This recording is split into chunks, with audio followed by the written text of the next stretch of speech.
From Tridio Media, I'm Father Roderick, and this is the Daily Breakfast.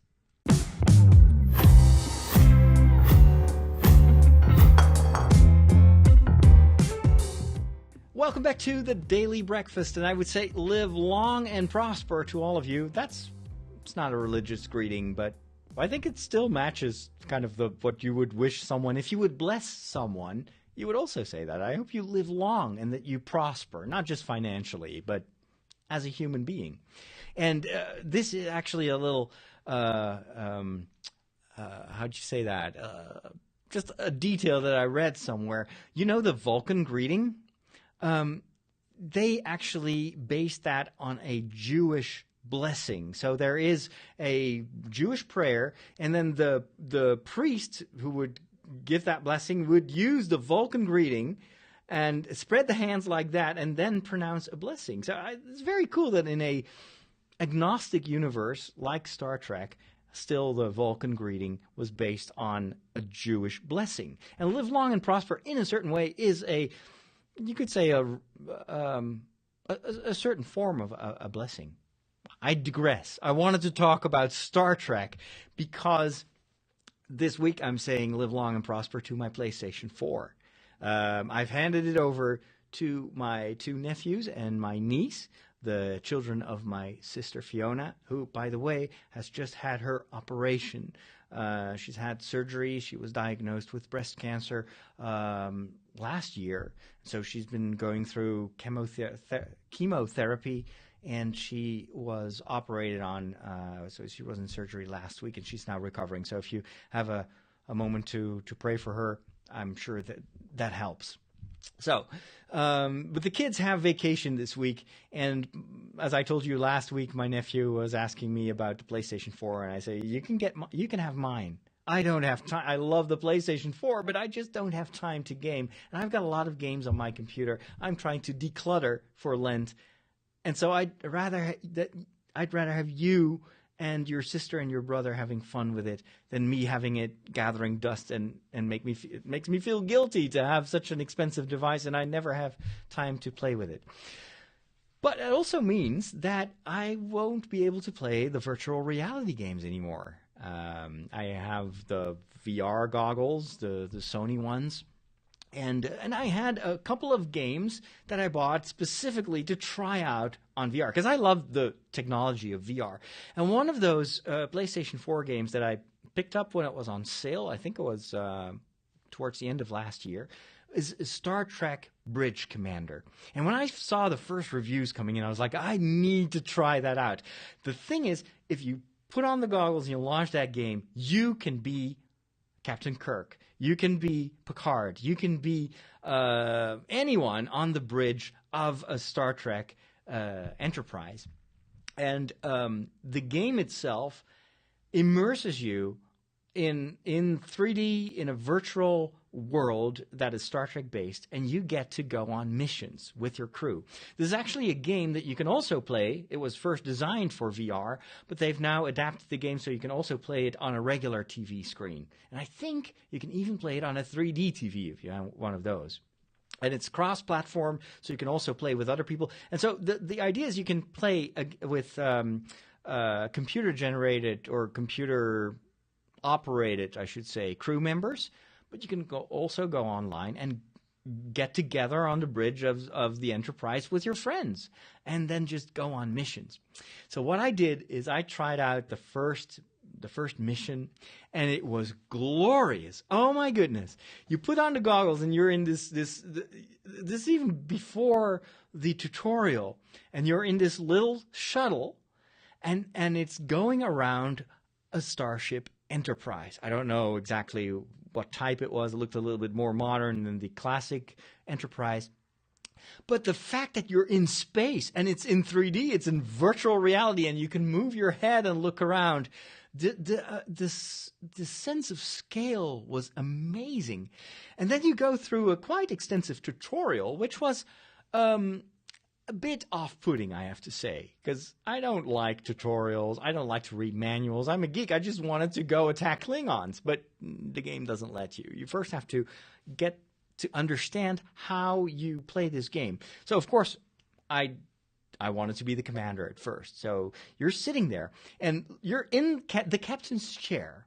There's a window in front of you. If you look to the left, you see someone in red, a lady. She's the communications person. You have a Spock-like Vulcan who is sitting a little bit more on the left and closer to the view screen. And he's constantly turning towards you and saying, well, Captain, there is probably... He does his Vulcan stuff. There are two more people sitting in front of you. I think one of them has the yellow shirt, so he's probably doing kind of the technical stuff and is operating the engines. There is someone else, I think also in red, on the right. She is doing she's firing the cannons or whatever, doing the attacks and raising the shields and whatnot. And as a commander, you get to tell them where to go. So, and you look down and you actually have a body. This is one of the first games where I have the sensation that I'm actually sitting there. It feels a bit weird because the camera, kind of the view field is different from your normal field of view. It's more restricted. And in order to make that work, it's almost as if they still put a wide angle on it. And so I look at my hands and it feels as if my hand is literally, my arm is extending for 2 meters. And I look at my feet and I was like, oh my gosh, I'm so tall. I'm not used to that. I'm kind of more hobbit-sized. So it's really a bit weird, but over time you get you feel. And I was playing this just with my controller because you can also play this with the weird things that come actually from the PlayStation 3 era, where you have this thing you hold in your hand and there's like a light bulb on top of it. So you can also use those two and point at things. But what they did very well is, of course, the PlayStation VR is quite limited. It's just using a webcam to track a couple of blue LEDs on your helmet. That's how it can track how you're moving. So what they did is to prevent your hand from going all over the place, because sometimes the tracking just loses where you are, and then you get all these weird limbs going in all sorts of directions. They actually, your finger can only point at certain times, so it just clicks into place. But that works surprisingly well, and you can use both hands. And on one hand, you can raise shields, you can put on red alert, and it actually makes the same. You can point at things on the radar and say, well, we have to fly there. And then you can give commands to your other crew members, which is really cool. Because what you do is you look in the direction of, let's say, the guy who does the engines and decides if you go into warp or just use the hyperdrive or whatever. So you look at that person, you click a button on your controller, and all of a sudden you are that person. You can take over any station. But you can also tell the person what to do. So you can look at that person and say, well, let's go to warp. Or you can become that person. So you can play this on various levels of difficulty. And the first few sessions, the first few missions are very simple. They're just created so you get a hang of the controls. And then it gets gradually more hectic, and you need to really know what you're doing. And despite the fact that there is so much to think of, especially if you're in the commander's chair, you have to kind of keep track of what everyone else is doing. And then there are these moments where you really have to think fast, or otherwise you're going to be destroyed. Despite the complexity, the potential complexity of the game, I still felt that this was so well done. You really get the time to familiarize yourself with the experience. The only thing that made me want to go to the next version of this game was the view screen. Like, you are constantly looking at very computer-generated graphics. It's all stylized. It doesn't give you the feeling that you're really, truly in space. And so it kind of takes you out of the experience. That's the moment you realize that even though I am in this place, I'm still inside a video game. It's more a bit like Tron in a certain way. So, but this is so promising. If we can get a game like this, but then me flying the Millennium Falcon, I'm just saying, then yes, I will absolutely get that technology, and that will, it's amazing.